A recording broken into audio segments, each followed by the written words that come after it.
कि हम अकेले सरकार बनाने की स्थिति में नहीं हैं, लेकिन बिहार में हमारे बगैर भी सरकार नहीं बनती। में पहला नाम अरुण जेटली जी का है और दूसरा सुषमा जी का।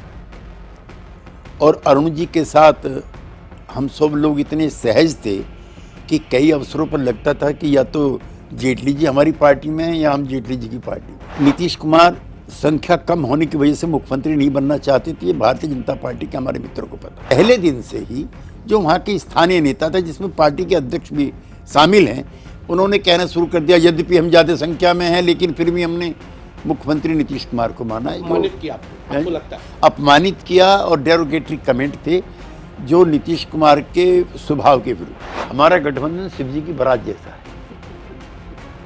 इसमें कोई तिलकधारी है, इसमें कोई मानसाधारी है, इसमें किसी ने डाली हुई है माला, और उनके बीच में शंकर भगवान भी हैं जो विष पीते पीते जिनका कंठ भी नीला हो गया है। मतलब नीतीश कुमार विष पी रहे हैं अब गठबंधन के साथ भी तो आज से विष नहीं पी रहे, वो पिछले 30 साल से विष ही पी रहे हैं। 24 में बन जाते हैं नीतीश कुमार प्रधानमंत्री, जिसका आप जिक्र कर भी रहे हैं, और मैं उस तर्क के साथ सीएम कौन होगा बिहार का? तेजस्वी यादव? पहली बात तो आपके मुंह में घी शक्कर और शहद भी कि नीतीश कुमार जी प्रधानमंत्री बन जाते हैं। जाहिर है बड़ी पार्टी के बड़ा सर्वमान्य नेता होने के नाते ये पद आरजेडी को जाएगा, और आरजेडी ने अपना नेता पहली चुना हुआ है, तो हमें क्यों दिक्कत हो सकती। आप देख रहे हैं बिहार तक। मैं हूं हिमांशु मिश्रा और मेरे साथ है मेरे सारे सहयोगी, और आज न्यूज रूम से लाइव है केसी त्यागी। केसी त्यागी किसी भी परिचय के मोहताज नहीं है। जी हां, केसी त्यागी जेडीयू के प्रधान महासचिव हैं और पिछले 4 दशकों से अधिक समय से वो राजनीति के अंदर सक्रिय हैं। तमाम उन नेताओं के साथ काम किया है जिनके नाम हम सब ने सिर्फ सुने भर हैं। क्या मोरारजी देसाई, क्या जयप्रकाश नारायण, क्या चौधरी चरण सिंह, देवीलाल, ये वो शख्स हैं जिनके साथ केसी त्यागी ने काम किया है। केसी त्यागी राजनीति के अंदर एक ऐसे व्यक्ति हैं जो हर चीज पर अपनी कमांड रखते हैं। ना सिर्फ राजनीति में सक्रिय हैं, वो लिटरेचर यानी कि पढ़ने लिखने के बहुत शौकीन हैं, जो आज के राजनेताओं में शायद देखने को नहीं मिलता है। मैं ठीक कह रहा हूं सर त्यागी जी? मुझे लगता है कि बाहरी संस के आप परमानेंट विजिटर भी हैं और रीडर भी हैं और किताब खरीद भी लेते हैं जी। मुझे कितना आपका मुझे लगता है कि महीने का वहां पर खरीदारी कर लेते हैं आप? अभी तो आप जैसे जो मित्र डोनर हैं उनकी पॉकेट के ऊपर निर्भर करता है कि वो कितना मुझे भेंट करते हैं। नहीं, भेंट भी करते हैं, लेकिन आप तो जाते हैं और फिर खरीद लेते हैं। खरीदता भी हूँ और खरीदवाता भी।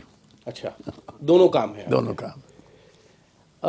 बिहार की राजनीति में आपकी पार्टी बहुत बड़ी भूमिका में है आज, पिछले कई दशकों से। अब आपकी पार्टी पे इतने आरोप लगने लगे हैं कि आप जो हैं कभी किसी के साथ चले जाते हैं, कभी किसी के साथ। सत्ता के लिए आप कुछ भी कर सकती है आपकी पार्टी, क्यों?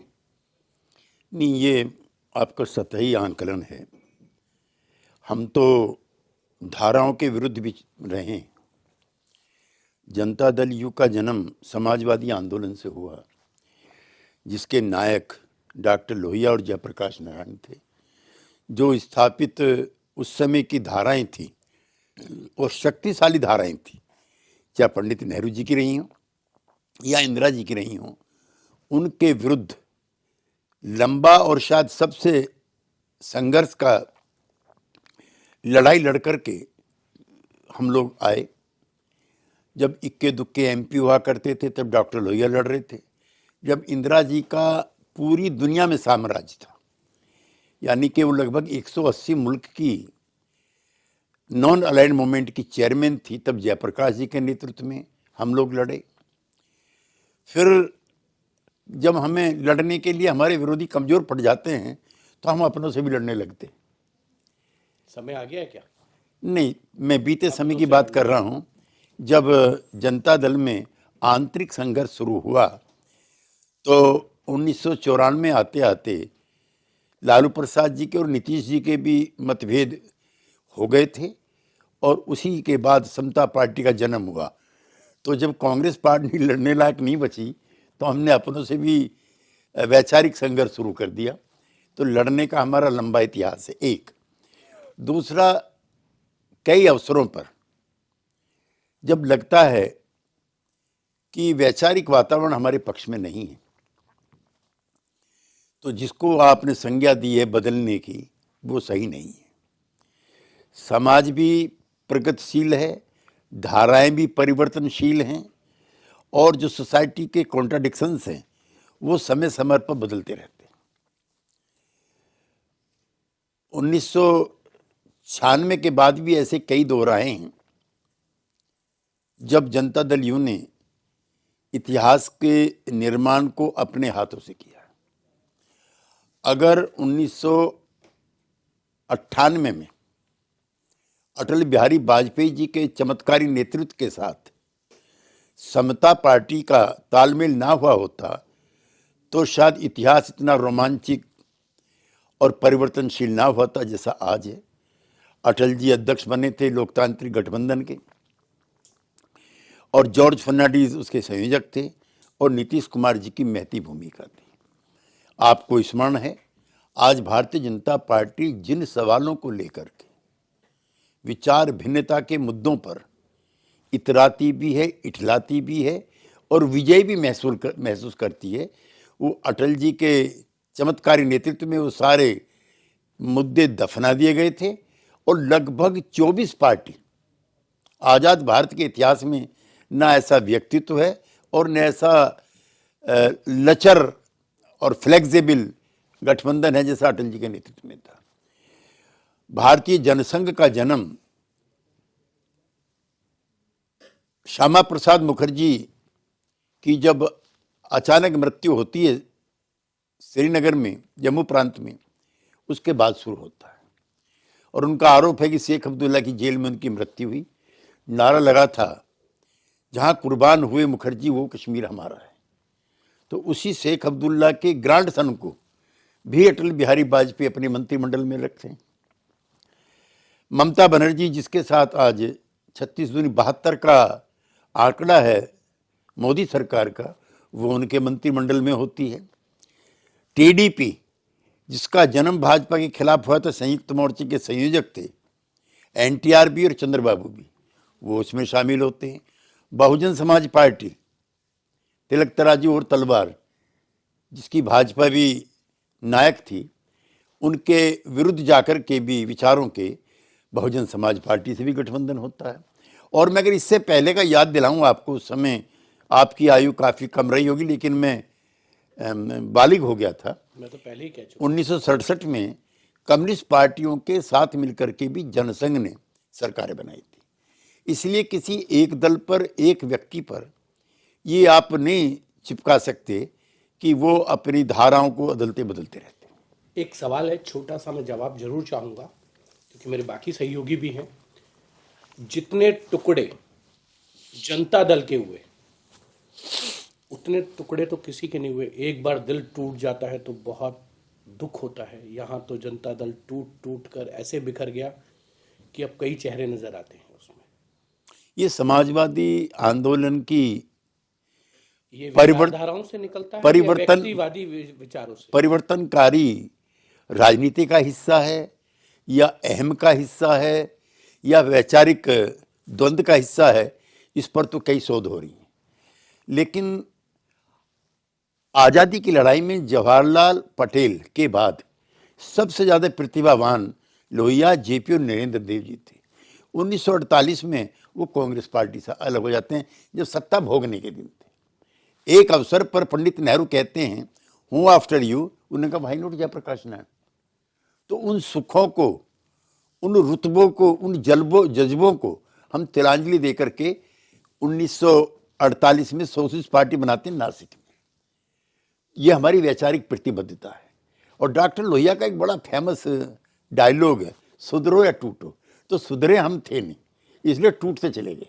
अपने अपने फायदे के लिए नहीं, अपनी अपनी वैचारिक प्रतिबद्धताओं को और सुदृढ़ करने के सत्ता के लिए। जयप्रकाश जी अलग हो गए, भूदान में चले गए।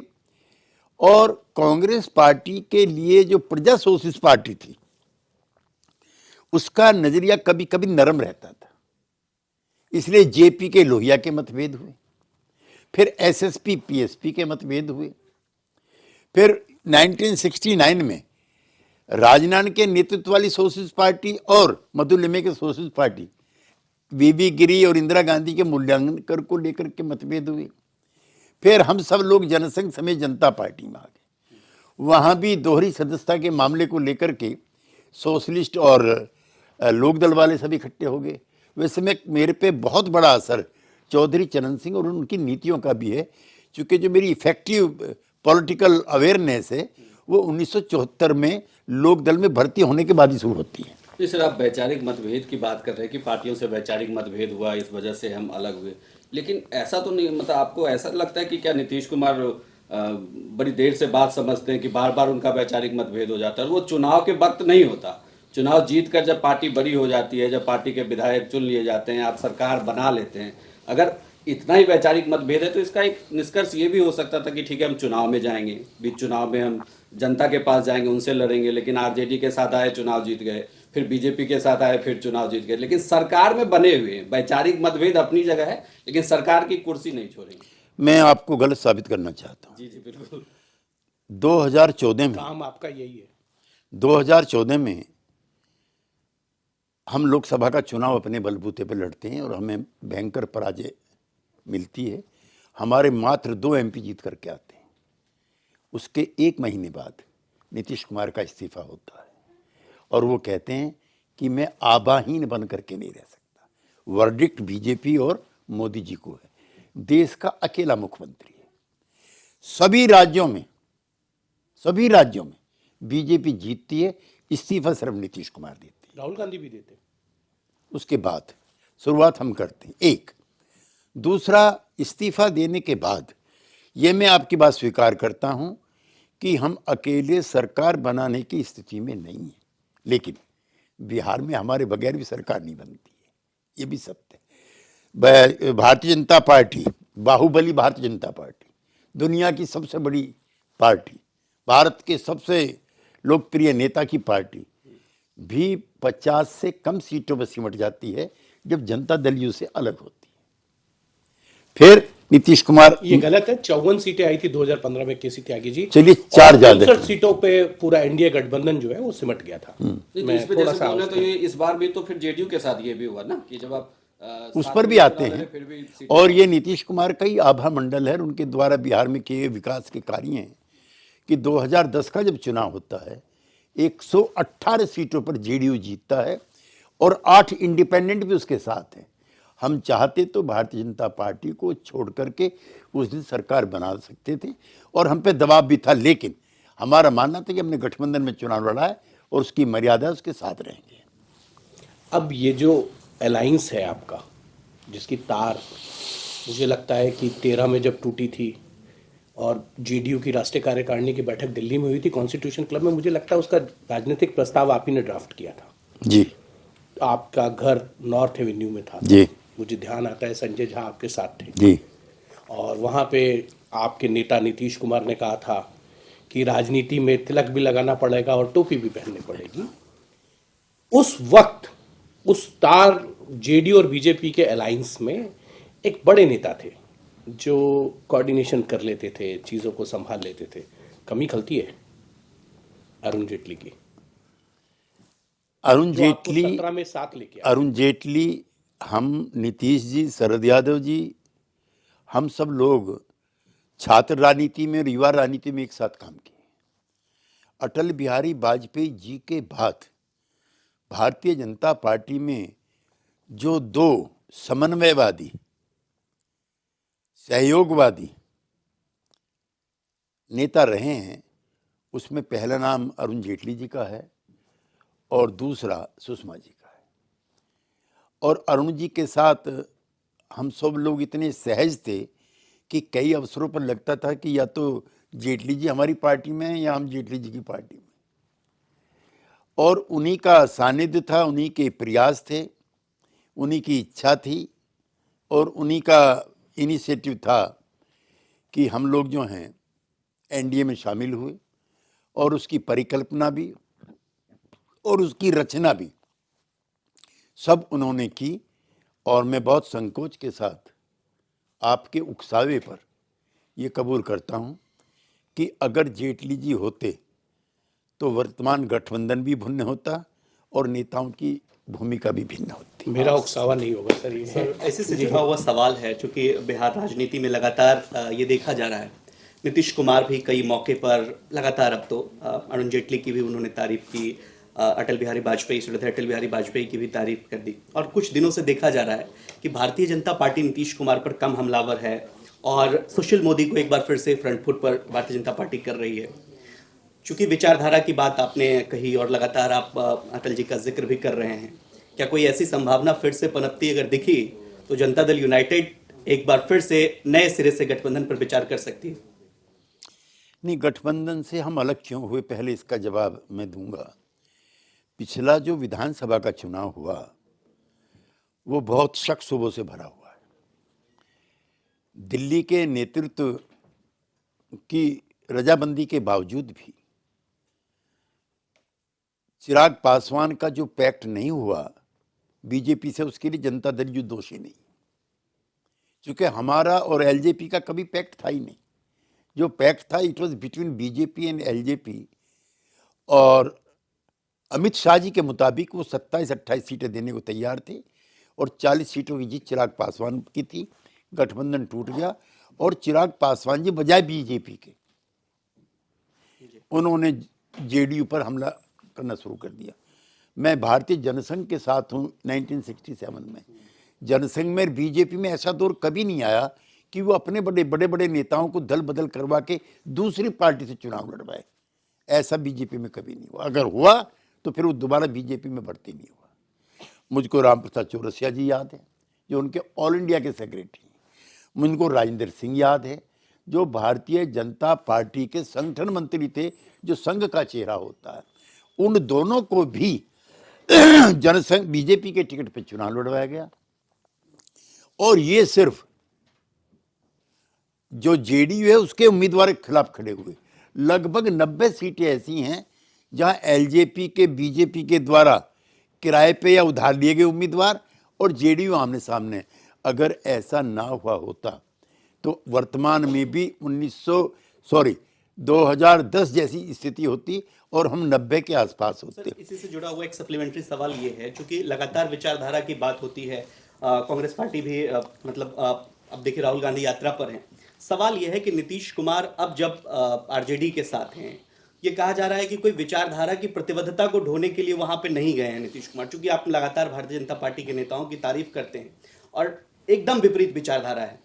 ऐसे में कैसे विपक्षी एकता की मुहिम एक होगी, क्योंकि नीतीश कुमार भी तारीफ करते हैं, केसी त्यागी जैसे वरिष्ठ नेता भी भारतीय जनता पार्टी की तारीफ करते हैं, तो विचारधारा तो आपकी उनसे मिलती दिख रही है। मेरा सप्लीमेंट्री जवाब रह गया जब मैं बोल रहा था उस समय का, और वो ये है कि नीतीश कुमार संख्या कम होने की वजह से मुख्यमंत्री नहीं बनना चाहते थे। ये भारतीय जनता पार्टी के हमारे मित्रों को पता है, क्योंकि हमारे 45 के आसपास विधायक थे, उनके 80 प्लस थे, लिहाजा मुख्यमंत्री उनका होना चाहिए। लेकिन ये दिल्ली के नेताओं का अच्छापन था कि उन्होंने नीतीश कुमार जी को कहा कि नहीं आप मुख्यमंत्री बनिए। लेकिन निराशाजनक है कि पहले दिन से ही जो वहाँ के स्थानीय नेता था, जिसमें पार्टी के अध्यक्ष भी शामिल हैं, उन्होंने कहना शुरू कर दिया यद्यपि हम ज़्यादा संख्या में हैं लेकिन फिर भी हमने मुख्यमंत्री नीतीश कुमार को माना है। अपमानित किया आपको लगता है? अपमानित किया और डेरोगेटरी कमेंट थे जो नीतीश कुमार के स्वभाव के विरुद्ध थे। इतने दिन फिर क्यों आपने अपमान सह लिया? हम चूंकि गठबंधन को तोड़ने के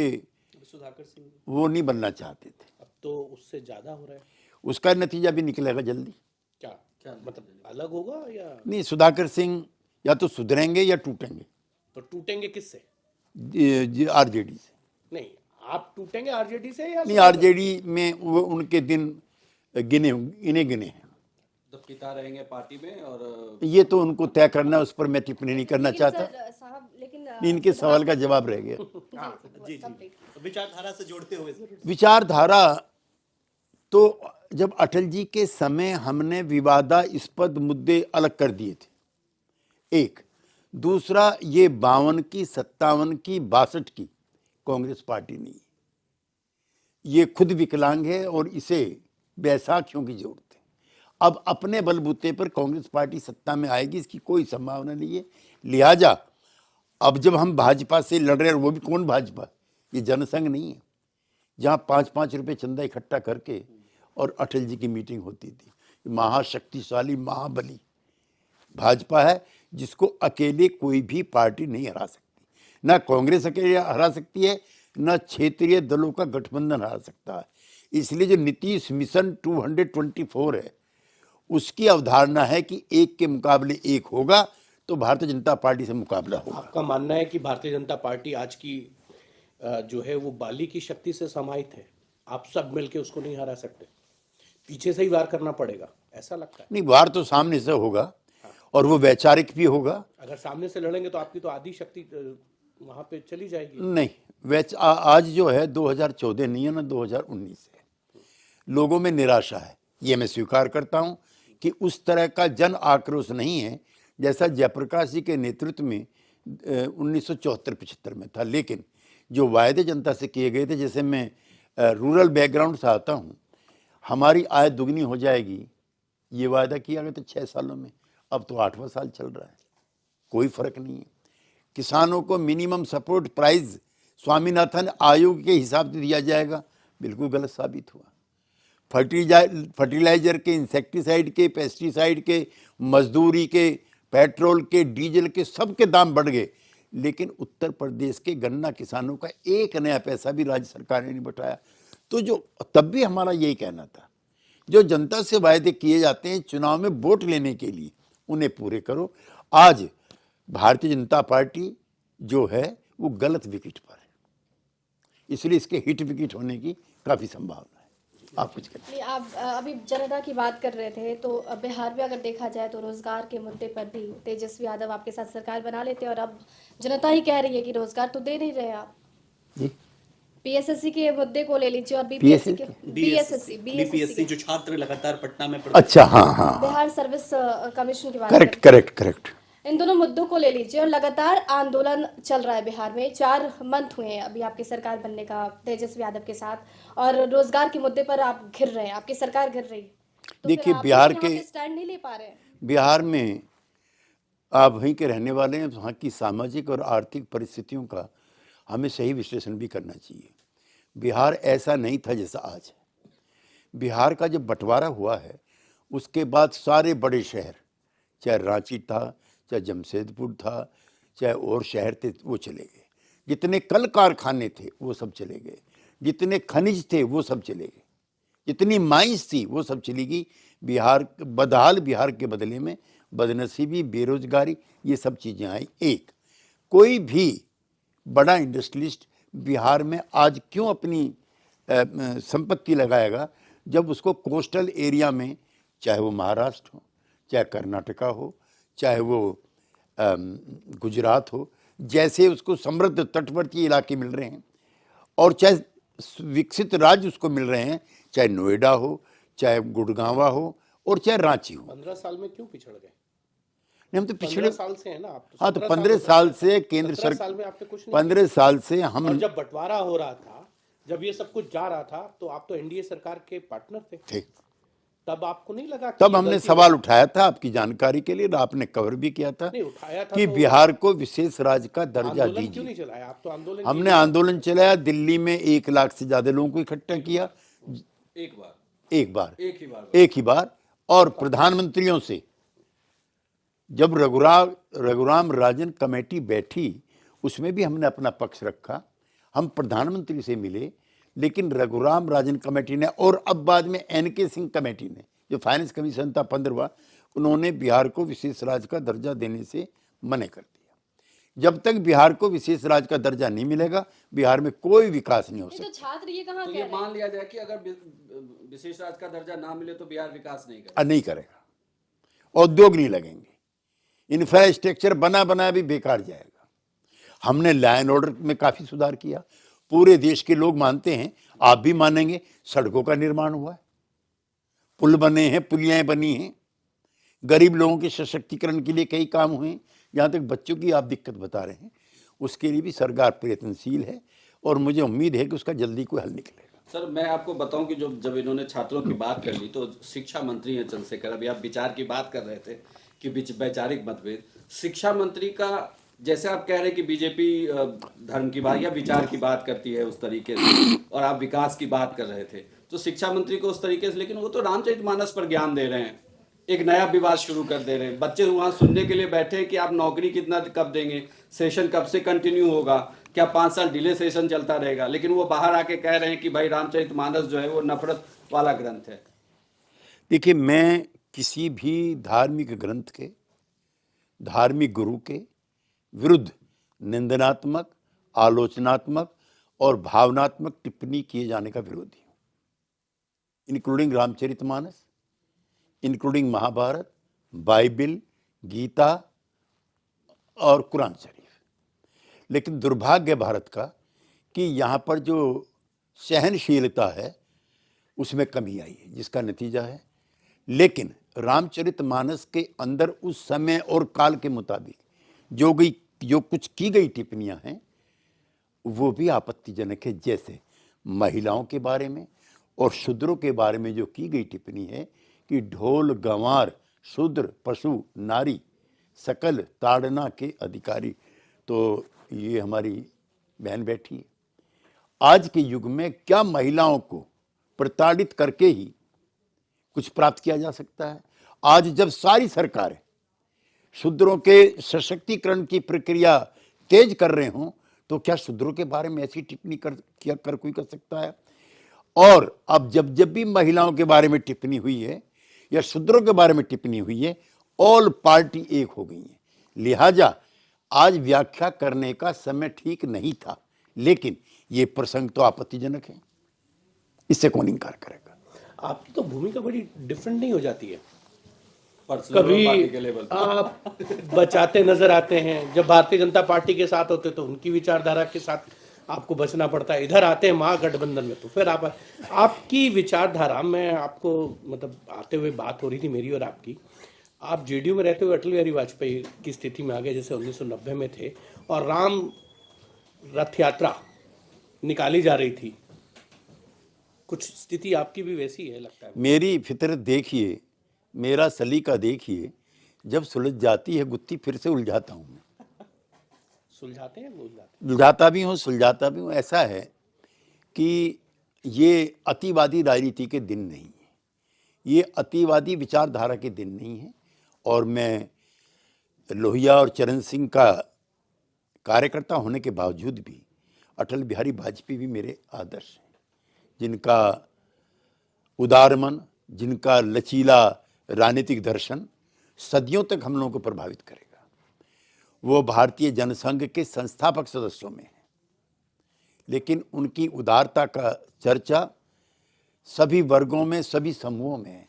क्यों हम फैनेटिक सोशलिस्ट होते हुए भी आज उनको अपना आदर्श मानते हैं। तो जो अतिवादी विचार हैं, जो अतिवादी विचारधाराएं हैं, देखिए 67 का दौर देखिए, नक्सलवाद, मार्क्सवाद उस समय की मांग थी, लेकिन अतिवाद था, कहाँ उसको ले आया? लिहाजा ये अपने अपने विचारों के समन्वय के दिन हैं, ये टकराव के दिन नहीं है। लिहाजा मैं आपसे एग्री करता हूँ, डिसएग्री नहीं, एग्री करता हूँ कि अटल बिहारी करते हैं जी, कभी करते हैं। हाँ कभी कभी करता हूँ, चूंकि आप भी संपूर्णता से भरे हुए नहीं हैं। सर, सीएम नीतीश इन दिनों समाधान यात्रा पर हैं, तो ऐसे में सवाल ये उठ रहे हैं कि समाधान यात्रा की जरूरत क्यों पड़ी? क्या पटना से रह के समाधान नहीं किया जा सकता था? नहीं, ये उनकी पहली यात्रा नहीं है। नीतीश कुमार प्रयोगधर्मी है, ये उनकी 13वीं यात्रा है। 2005 में उनकी पहली यात्रा शुरू हुई थी, जब विधानसभा में किसी दल को बहुमत नहीं मिला था और बूटा सिंह वहाँ के गवर्नर थे। उन्होंने बहुमत होते हुए भी एनडीए के मुख्यमंत्री के रूप में नीतीश कुमार जी को शपथ दिलाने से मना कर दिया था। हम आडवाणी जी के नेतृत्व में अपनी संख्या से अधिक लोगों को लेकर के आए थे, लेकिन केंद्र के मनमाने रवैये के कारण शपथ नहीं हुई। तब उनकी पहली यात्रा हुई थी, और वो जब जगह समय समय पर राजनीतिक शक्ति प्राप्त करने के लिए भी, वैचारिक प्रतिबद्धता के सवालों को मुखरता देने के लिए भी वो इस तरह की यात्रा करते रहते हैं। और ये जिला स्तर पर जो योजनाएं राज्य सरकार के द्वारा संचालित हैं वो अंतिम आदमी तक पहुंची हैं कि नहीं पहुंची हैं, इसका वहां के अधिकारियों के साथ बैठ करके उनका समाधान खोजना है। और आपने देखा होगा कि जब जिला हेडक्वार्टर पर वो इस तरह का करते हैं तो बहुत गरीब गुरबा और वंचित लोग आते भी हैं और अपनी समस्याएं भी रखते हैं। नहीं, तो सवाल यही है कि अधिकारियों से अगर बात करनी है, उनकी समस्याओं को, जो जनता की समस्या अधिकारी तक पहुंचे, अधिकारियों से बात करनी, तो पटना से रह के भी मीटिंग हो सकती है। सवाल यहाँ पे ये है कि जो समस्याएं हैं जो नीतीश कुमार के पास इस वक्त आ रही है, वो सभी ऐसी समस्या है जो लोकल एडमिनिस्ट्रेटर से जुड़ा हुआ है। वहाँ के डीएम सुलझा सकते हैं, वहाँ के एसपी सुलझा सकते हैं, डीएसपी सुलझा सकते हैं। उन समस्याओं को Nitish Kumar on the spot जाके सुन रहे हैं। तो क्या ऐसा नहीं लगता कि आपका एडमिनिस्ट्रेटर जो है वो काम नहीं कर रहा है? क्योंकि कई विधायक ये भी बोल चुके हैं, सीएम के साथ ये समस्या है, विधायकों ने ये कहा कि जो आपके अधिकारी हैं वो जनता की सुनते नहीं है। ये वक्तव्य खाली बिहार के संदर्भों को लेकर नहीं है। राजनीतिक व्यक्ति की जो संवेदनाएं हैं वो सबसे अधिक होती हैं, क्योंकि वो जनता से शक्ति प्राप्त करते हैं और जनता ही उनकी मालिक होती है। लेकिन अफसरों के जो एटीट्यूड्स हैं और जो बिलोंगिंग सराउंडिंग्स हैं उनकी बहुत डिफरेंट होती हैं और उनके एक काम करने का तरीका बड़ा ब्यूरोक्रेटिक है और हमारा त्वरित है। हम समस्या के गरीब आदमी के निदान के लिए तत्पर रहते हैं कि अभी इसी वक्त होना चाहिए। अफसरों का एक लाल फीता शाही का लंबा स्कोर है, पहले उसके पास जाए फाइल, फिर उसके पास जाए। और दूसरा है जनता के निकट जाने का भी, सचिवालय में बैठ करके आप जनता के निकट नहीं जा सकते। तो कम्युनिकेशन का एक बेहतर माध्यम भी है। बेसिकली नीतीश कुमार जनता के बीच जाकर देखना चाहते हैं कि जनता में अभी भी लोकप्रियता है या नहीं। या एक आपके सहयोगी भी हैं जीतन राम मांझी, जिन्होंने यहाँ तक कह दिया कि वेश बदल कर जाना चाहिए था। देखिए, ये हमारा गठबंधन शिव जी की बारात जैसा है। इसमें कोई तिलकधारी है, इसमें कोई मानसाधारी है, इसमें किसी ने डाली हुई है माला, और उनके बीच में शंकर भगवान भी हैं जो विष पीते पीते जिनका कंठ भी नीला हो गया है। मतलब नीतीश कुमार विष पी रहे हैं अब गठबंधन के साथ भी तो आज से विष नहीं पी रहे, वो पिछले 30 साल से विष ही पी रहे हैं और मान सहित विष खाए के शंभु भये जगदीश। तो नीतीश कुमार जी तो ऐसी हो गई, अब तो शिव हो गए वो तो। शिव जैसे हो। ये बारात बिहार तक सीमित रहेगी या दिल्ली भी आ जाएगी? ये दिल्ली भी आएगी और दिल्ली में इस बारात के आने की संभावना भी हैं और आवश्यकता भी है। इसमें कौन कौन से बाराती शामिल होंगे ये बता दीजिए ना। राहुल गांधी दूल्हा कौन होगा ये अभी तय नहीं है। बाराती इसमें कोई देश की पॉलिटिकल पार्टी बचेगी नहीं बीजेपी को छोड़ करके जिसकी बाराती ना बने। तो दूल्हा कौन? नीतीश कुमार दूल्हा नहीं? दूल्हा एकता होगी और विचार होगा। नीतीश कुमार क्या करेंगे? व्यक्ति नहीं होगा कोई। नीतीश कुमार इस एकता के सबसे बड़े इसके सबसे बड़े रणनीतिकार होंगे।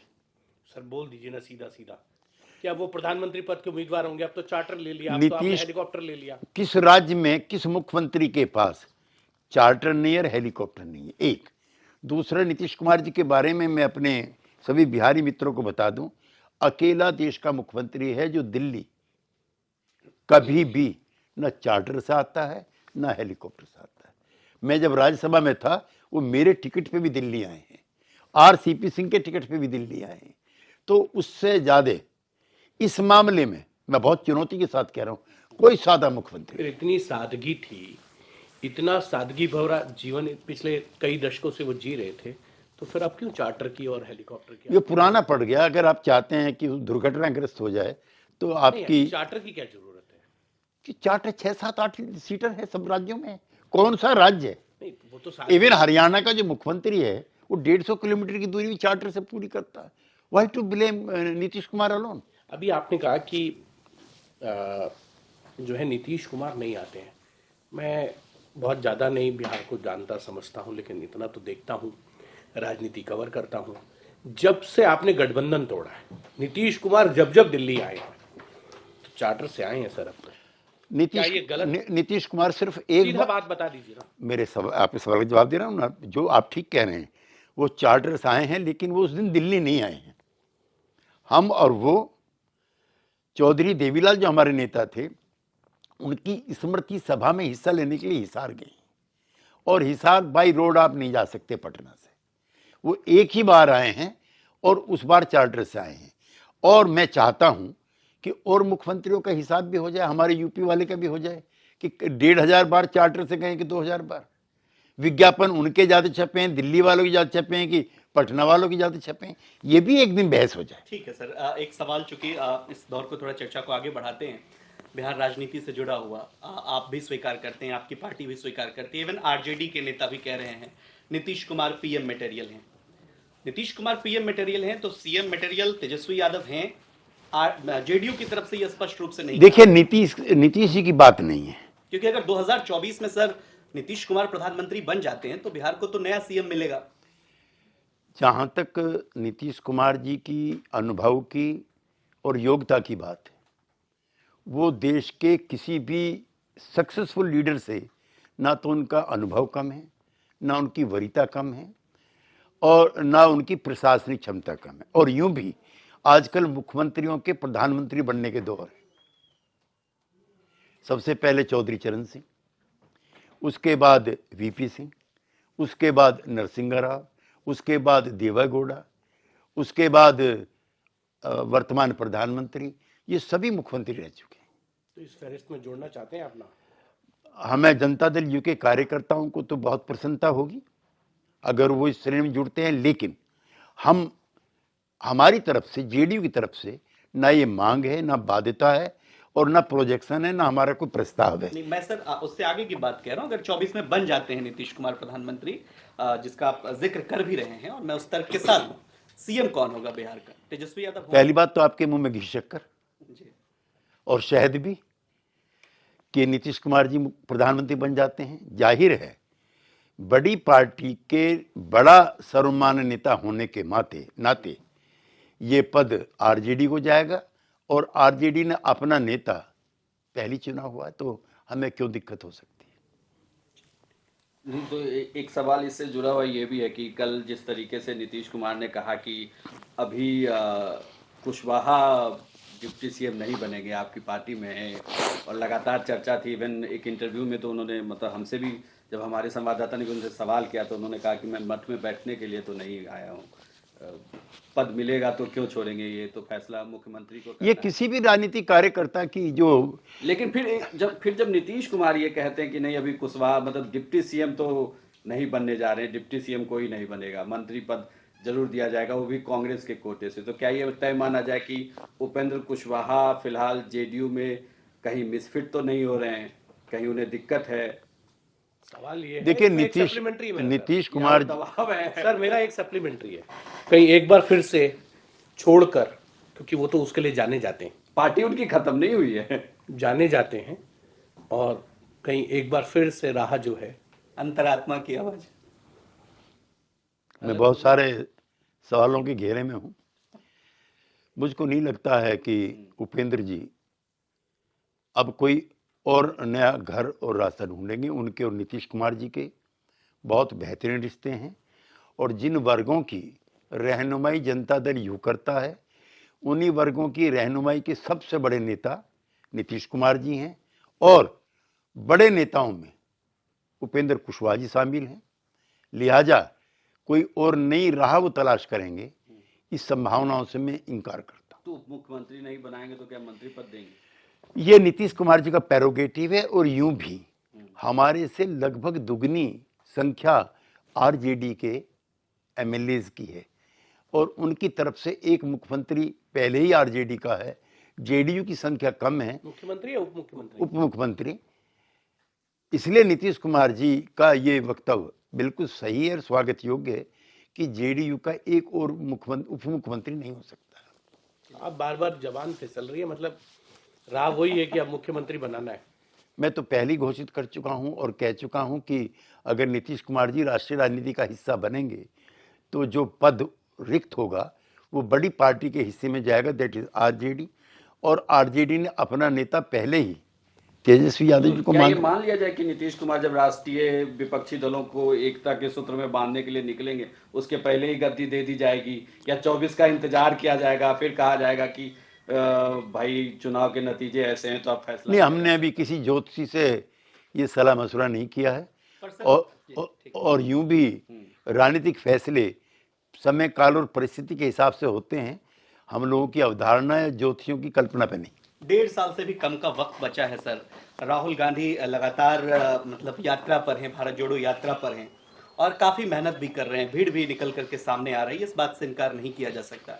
लेकिन मुख्यमंत्री जी कभी खुले कंठ से उनकी तारीफ नहीं करते हैं, बचते हैं। कहा यह जाता है कि नीतीश कुमार मतलब जैसे आपने भी कहा कि प्रयोगधर्मी है नीतीश कुमार अपनी राजनीति को लेकर के। प्रयोगधर्मी में एक शब्द ये भी जुड़ा है सर कि बीते उनके राजनीतिक उस कदम को देखें, एक अन्य मार्ग से वो लगता है ऐसा उनका पता डाक बंगला चौराहा हो गया, यहाँ बैठे हैं जहां से हर रास्ता नीतीश कुमार खोल के रखते हैं। नहीं, जहाँ तक हमारी सहयोगी पार्टी कांग्रेस पार्टी के नेता और उनकी भारत जोड़ो यात्रा है, उसका पार्टी ने स्वागत किया। समाज में जो अफरा तफरी का माहौल है, कुछ लोग भय और आतंक फैलाना चाहते हैं, असहिष्णुता है, उसके विरुद्ध कांग्रेस पार्टी के नेता ने जिस तरह का भारत जोड़ो अभियान प्रारंभ किया है, उसके हम प्रशंसा करते हैं, सराहना करते हैं। और ये यात्रा जो जिनके मन में शक शुबे हैं, उनकी शंकाओं का समाधान करने और उनके मनों को मजबूत करने में कामयाब होगी, ऐसा भी हम मानते हैं। जहाँ तक नीतीश कुमार जी के पार्टिसिपेशन का सवाल है, वो खुद 1-1.5 महीने की समाधान यात्रा पर जिसका अभी जिक्र इन्होंने किया था, लिहाजा उनके लिए फिलहाल मुझे नहीं लगता है कि किसी स्टेज पर वो यात्रा का हिस्सा बनेंगे। लेकिन हमारी उनके लिए शुभकामनाएं हैं और इस विषय में अंतिम फैसला नीतीश कुमार जी लेंगे। सर, कांग्रेस की बात की जाए तो भारत जोड़ो यात्रा पे राहुल गांधी और 30 जनवरी को ये खत्म भी हो जाएगा। उसके बाद कश्मीर में वो रैली भी कर रहे हैं, जिसको लेकर सभी बड़ी पार्टियों को न्योता दिया गया है। नीतीश कुमार जाएंगे क्या? मैं अपने प्रारंभिक संबोधन में अभी कहा कि वो खुद ही 1.5 महीने की समाधान यात्रा पर, जिसका आपने भी जिक्र किया था, और वो जाएंगे या नहीं जाएंगे ये फैसला उनको लेना है, जिसको मैं कम्युनिकेट करूंगा आपको। लेकिन फिलहाल हम उसकी यात्रा के सभी उद्देश्यों को हम समर्थन दे चुके हैं।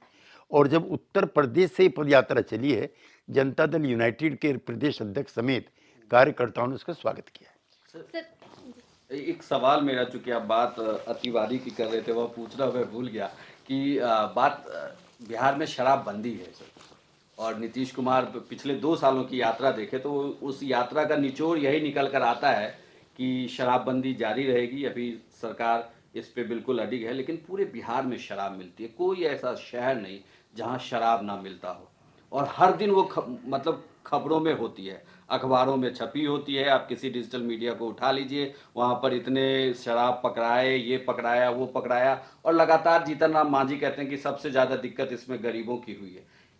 रही बात फाइनेंस की, तो स्टेट को फाइनेंस की भी प्रॉब्लम है। उसकी वजह से जैसा आप कह रहे थे कि भाई राजस्व का घाटा तो हो ही रहा है स्टेट को, लेकिन ऐसे में क्या नहीं लगता कि ये भी एक अतिवादी विचारधारा पे बात चली गई कि एक फैसला ले लिया गया तब उस पर हम अडिग ही रहेंगे, जबकि वो मिल हर जगह रहा, एक पैरेलल इकोनॉमी खड़ी हो गई है उसकी। आपके प्रश्न के कई अंशों से मैं सहमत हूँ, लेकिन जितना मैं नीतीश कुमार जी को जानता हूँ या उनके करीबी जानते हैं, वो वैचारिक मामलों पर जिद्दी है। गांधी उनका आदर्श है, और गांधी जी ने कहा है कि अगर मुझे एक दिन के लिए भी तानाशाह बनने का मौका मिले तो मैं सबसे पहला काम शराबबंदी का करूंगा। और ऐसा ही जयप्रकाश जी और कर्पूरी ठाकुर जी के नेतृत्व काल में भी हुआ। दिक्कतें हो रही हैं, रेवेन्यू घट रहा है, शराबबंदी इलीगल तरीके से कई जगहों पर पकड़ी जाती है, वगैरह वगैरह। लेकिन महिलाएं गांव में पहले के मुकाबले में ज़्यादा सुरक्षित महसूस कर रही हैं, और ये महिलाओं का ही आग्रह था, उन्हीं का इनिशिएटिव था कि इस बार मुख्यमंत्री बनो तो शराबबंदी कीजिएगा, हम बहुत तंग हैं, शाम को रोज़ हमारी पिटाई होती है, आदमी बजाय सब्जी के दाने के पौवा अद्धा लेकर के आते हैं। इसलिए हमारा निवेदन है, उस संवेदनशीलता को ओढ़ते हुए और इम्प्लीमेंट करते हुए नीतीश कुमार जी ने वचन दे दिया कि हम आएंगे तो शराबबंदी करेंगे। मैं बहुत जिम्मेदारी से और उससे आपसे कहना चाहता हूं, अब चौराहों पर मारपीट, महिलाओं का उत्पीड़न कम हुआ है। यद्यपि जो दूसरी बात आप कह रहे हैं वो भी अप्रिय विषय नहीं, अब इसी में क्या आपको ये नहीं लगता कि ये जिद अब जानलेवा हो चला है बिहार में? 80-80 लोगों की सर जान गई एक शहर में। उस पर नीतीश कुमार ने यह कह दिया कि जो पिएगा वो मरेगा। विधानसभा तक में कह दिया कि जो वो- पिएगा वो भी तो किसी की संवेदना है सर। 80 परिवार, ये संवेदनाओं और का हर मैं- महीने बिहार में ऐसे कई परिवार हैं जिनके परिवारों में इस तरीके की घटना हो रही है। मैं इन घटनाओं को अच्छा सिम्टम या सिंबल नहीं मानता हूँ, और मृतकों और उनके परिवारों के लिए सारी संवेदनाओं को व्यक्त करते हुए मैं गुजरात का उदाहरण देना चाहता हूँ, और अपने प्रांत उत्तर प्रदेश का भी। वहाँ भी शराबबंदी है। 1 दर्जन केस में पिछले 1.5 साल के बताता हूँ, जब खराब और अवैध शराब पी करके शराब मुक्त गुजरात में कई सौ लोग मरे हैं। मैं अभी बाजू का जिला है आगरा, वहाँ पर 60-65 लोग अंधे हो गए और मर गए। तो ये एक सामाजिक बुराई है, खाली इसको बिहार तक सीमित मत रखिए। और दूसरा ये, बिहार में शराबबंदी कामयाब हो नहीं सकती जब तक आजू बाजू में सीमावर्ती राज्यों में और सीमावर्ती देशों में शराब मिलती और बिकती रहे। नहीं तो आप तो जवाब तो आप सर खुद दे रहे हैं कि आसपास के अगर सीमावर्ती राज्यों में मिलेगी शराब तो वो कामयाब नहीं होगा, तो इससे बेहतर है कि उसे हटा दिया जाए। कम से कम लोग नकली शराब पी के मरेंगे तो नहीं।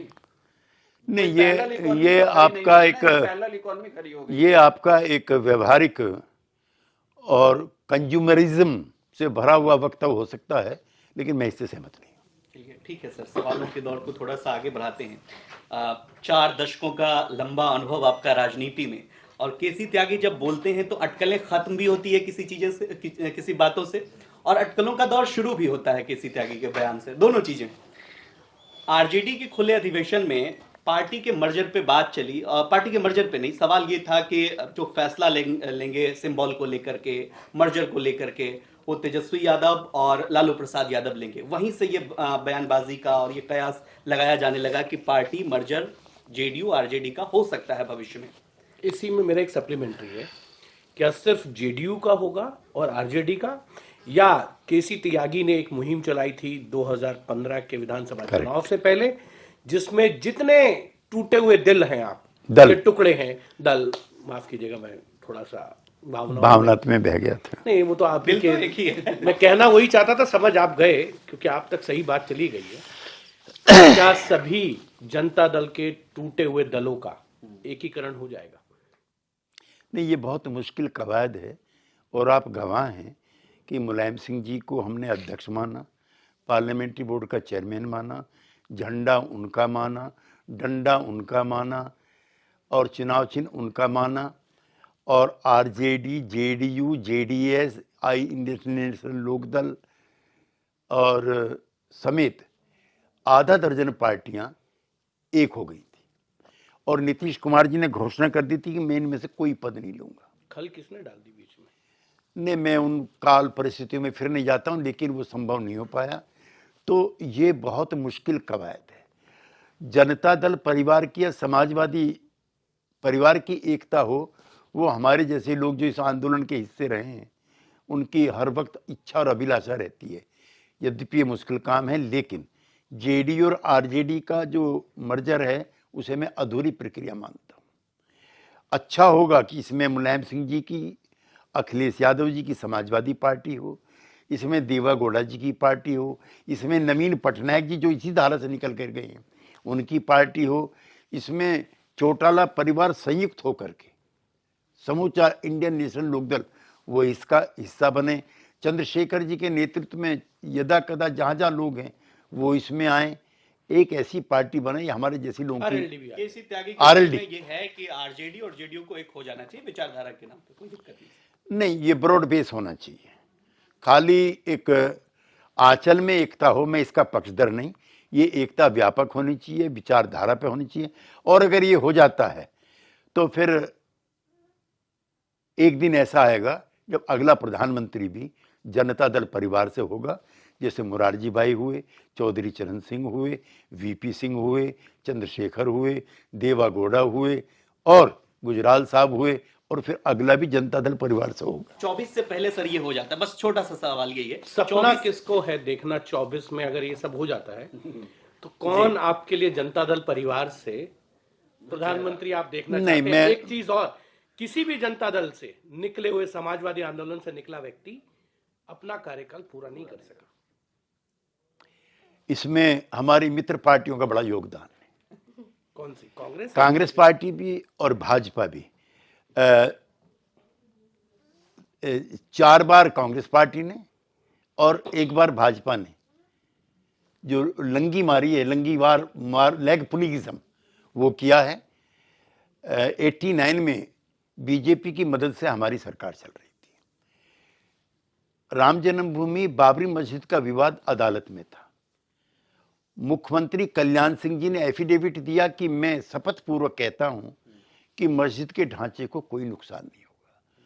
जो नेता प्रतिपक्ष हैं उस समय के अडवाणी जी, जिनका हमारे मन में बड़ा आदर है, उन्होंने लोकसभा के अंदर कहा कि मैं नेता प्रतिपक्ष के नाते वायदा करता हूं। वो तो 92 की बात है, आप 89 की बात कर रहे हैं। वीपी सिंह, हाँ, मैं 90 नहीं, वीपी सिंह के समय में भी, वीपी सिंह के समय में भी यात्रा वहां से निकली। यात्रा वहां से निकली। और क्या कभी अदालत में किसी मुकदमे के रहते हुए किसी राजनीतिक दल ने, व्यक्ति या व्यक्तियों के समूह ने ऐसा कार्य किया जैसा उस समय कार सेवकों ने किया? नहीं। फिर एक प्रसंग रोचक है। अटल बिहारी वाजपेयी जी जाते हैं वीपी सिंह के पास कि ईंट रखने दीजिए, सरकार भी बच जाएगी और हमारा काम भी पूरा हो जाएगा। वीपी सिंह जी मना करते हैं, ये संविधान विरोधी है। जब अटल जी प्रधानमंत्री बन जाते हैं तो एक दिन वीपी सिंह उनको फोन करते हैं कि अब तो आप प्रधानमंत्री हैं, तो अदालत को छोड़िए, आप राम मंदिर का निर्माण कीजिए। उसने कहा नहीं, मैं संविधान की परंपराओं से बंधा हूं। तो अटल जी की जो परंपराएं जब संविधान से बनती हैं तो जय जयकार होती है। जब मुलायम सिंह की और वीपी सिंह की परंपराएं संविधान से बनती है तो वो हिंदू विरोधी हो जाती है। सर, बिहार की बात कर लेते हैं थोड़ा। बिहार में जातीय जनगणना भी अहम मुद्दा बना हुआ है और आपने देखा भी कि सुप्रीम कोर्ट में इसकी वैधता को लेकर चुनौती दी गई है। तो अगर सुप्रीम कोर्ट में अगली सुनवाई में रोक लगती है तो आपका स्टैंड क्या होगा पार्टी का? और अगर नहीं लगती है तो 1931 में पहली बार जनगणना हुई थी जाति के आधार पे, और इसको जातिगत जनगणना कहना ठीक नहीं है। ये जातिगत जनगणना नहीं है, ये जनगणना है। इसमें संपत्ति, मकान, आर्थिक स्थिति, स्त्री, पुरुष, सामाजिक संरचना, जमीन, किसान, बेरोजगार, रोजगार, पेशा, आर्टिजन, ये सब का वर्णन है। हम लोगों का मानना है इसमें एक शब्द जाति और जोड़ दिया जाए। अब ये स्वर्ण काल है, अमृत महोत्सव है। क्या 75 वर्षों की आजादी के बाद जो समाज के वंचित समाज के लोग हैं, क्या उनको ये जानने का अधिकार नहीं कि इन 75 वर्षों में जो सोशो इकोनॉमिक एम्पावरमेंट हुए उनमें उनकी कितनी हिस्सेदारी है? 4 दिन पहले जो अखबार है अंग्रेजी का टाइम्स ऑफ इंडिया, उसमें आया है कि 75 साल की अमृत महोत्सव के बाद सिर्फ 20% अदालतों में SC, ST, बैकवर्ड माइनॉरिटी, जिनकी संख्या किसी भी तरह 80% से कम नहीं है, इतनी भी हिस्सेदारी उनकी नहीं हुई है। तो भारत सरकार को भी चिंता होना चाहिए और हम भी चिंतित हैं कि जो वर्ग इस विकास की धारा से दूर रह गए हैं, समाज में सहिष्णुता के लिए, समरसता के लिए, भागीदारी के लिए, समन्वय स्थापित करने के लिए, क्यों ना उनको भी थोड़ा सा आगे बढ़ा करके जो विकास की मूल धारा है उसका हिस्सा बनाया जाए। तो क्या आरक्षण का नया फॉर्मूला भी आएगा? आरक्षण से भी किसी को क्यों ऐतराज होना चाहिए? जो क्लास 1, क्लास 2 की जो सर्विसेज हैं उसमें 10-11% से ज़्यादा हिस्सेदारी बैकवर्ड कास्ट की और शेड्यूल कास्ट की नहीं है। अब जो संविधान है वो सबको अवसर देता है, संविधान सबको बराबरी के लिए कहता है। इसलिए जो समाज में पिछड़ गए हैं, जो एक टांग वाले हैं, वो 2 टांग वालों का मुकाबला कैसे करेंगे दौड़ में? लिहाजा उनको भी आगे बढ़ने का, बराबरी का मौका मिलने का अवसर देना चाहिए। अंतिम सवाल है सर मेरा, जातीय जनगणना से ही रिलेटेड है। सीएम नीतीश कुमार ने ये बातें कही थी कि हम इसलिए भी करा रहे हैं कि जो निचले तबके के लोग हैं उन तक भी जो भी वेलफेयर स्कीम्स है उसका लाभ पहुंचा पाए। तो अब तक क्या वेलफेयर स्कीम्स के जो लाभ पहुंच रहे थे, जो गिनाए जाते हैं करोड़ों में है, बिना आंकड़े के पहुंच रहे थे? नहीं, शेड्यूल कास्ट और शेड्यूल ट्राइब का जातिगत आंकड़ा उपलब्ध है आपकी जानकारी के लिए। धार्मिक जो अल्पसंख्यक हैं और जो बहुसंख्यक हैं उनके भी आंकड़े उपलब्ध हैं, मुस्लिम्स के हैं, क्रिश्चियंस के हैं, सिखों के हैं। तो फिर जो जनरल कैटेगरी है, जिसे स्वर्ण वर्ग कहते हो, और जो पिछड़ी जातियां हैं, अगर उनके भी आंकड़े मिलते तो इसमें किसी को ऐतराज नहीं होना चाहिए। सर एक सवाल है मेरा, जाते जाते बता दीजिए, सही सही, क्योंकि आपको मालूम होता है और आप बहुत सी चीजें छुपा जाते हैं, ये बता दीजिए ना कि नीतीश कुमार प्रधानमंत्री पद के उम्मीदवार बनेंगे या नहीं बनेंगे? नीतीश कुमार जी में वो सारी योग्यताएं हैं जो किसी कामयाब लोकप्रिय प्रधानमंत्री के अंदर होनी चाहिए, लेकिन वो सभी विपक्षी दलों के एकता के उम्मीदवार हैं। वो प्रधानमंत्री पद के उम्मीदवार बन करके विपक्ष की एकता को तोड़ने का काम नहीं करेंगे। मतलब आपका मानना है कि अगर वो पीएम पद के उम्मीदवार बनते हैं तो विपक्ष की एकता टूट जाएगी? कोई भी एक व्यक्ति को अगर आज प्रोजेक्ट किया जाता है, चाहे वो छोटी पार्टी का है या बड़ी पार्टी का है, अब किसी एक नाम पर सहमति बनना मुश्किल है, लिहाजा 273 होने दीजिए, प्रधानमंत्री अपने आप निकल आएगा। ये थे केसी त्यागी। जी हाँ, बचते बचाते कुछ सवालों के जवाब जानते हुए भी देना नहीं चाहते हैं, क्योंकि केसी त्यागी को मालूम है अगर अभी कुछ बोल दिया तो उसके परिणाम कुछ और हो सकते हैं, कुछ जो समीकरण बढ़ रहे हैं वो बिगड़ भी सकते हैं। हम उम्मीद करेंगे जब अगली बार केसी त्यागी यहां आए तो जो बचे हुए सवाल हैं उनके फिर से जवाब दें। आप देखते रहिए बिहार तक।